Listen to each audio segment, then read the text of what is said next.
पूर्णांक संख्यांच्या गटामध्ये शून्य सुद्धा येतो, पण शून्याला चिन्ह नसतं.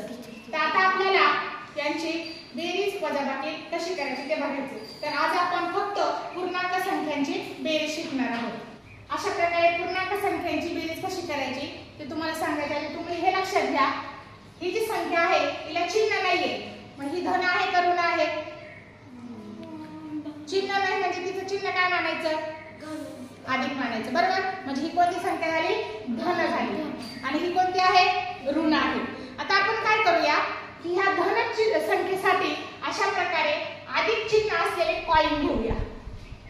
ज्या कॉइन मध्ये अधिकचं चिन्ह आहे ते धन कॉइन, ज्याच्यामध्ये वजा चिन्ह आहे ते ऋण कॉइन, बरोबर.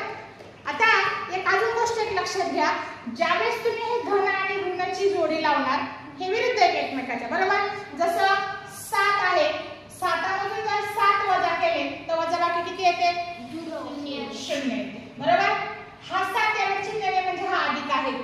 याचा अर्थ एक धन संख्या आणि एक ऋण संख्या एकत्र केली त्याची किंमत 0 झाली. त्याच्यावरून लक्षात ठेवायचं की एक धन कॉइन आणि एक ऋण कॉइन जर एकत्र आणले तर यांची जोडी लावली तर ही जोडीची किंमत 0 होते. हे लक्षात आलं. याच्यावरून आता आपण काय करूया, हा जो 6 आहे हा 6 धन आहे म्हणून तो 6 धन कॉइन घेऊया. लक्ष द्या व्यवस्थित. किती कॉइन घेतले? 6. का बरं 6 घेतले? संख्या 6 आहे. आता इकडे किती कॉइन घ्यायचे? 5. कोणते घ्यायचे? वजाचे कॉइन घ्यायचे. झालं. आता आपल्याला 6 मध्ये 5 मिळवायचे म्हणजे हे एकत्र आणायचे, बरोबर. हे दोन्ही जर एकत्र आणले तर यांची किंमत, यांची जोडी लावली त्याची किंमत किती झाली? 0. मग आपण अशा जोड्या लावू. आता जोड्या लावल्यानंतर काय दिसतंय तुम्हाला? एक कॉइन उरलेला आहे. तो उरलेला कॉइन म्हणजे ह्या दोघांची बेरीज केल्यानंतर आलेलं उत्तर असणार आहे. मग आता हा कोणता कॉइन आला? धन आला की ऋण आला? धन. मग याचं उत्तर किती आलं? किती उरले? कॉइन एकच उरला म्हणजे ह्या दोघांची बेरीज केल्यानंतर त्याचं उत्तर किती आलं? धन 1.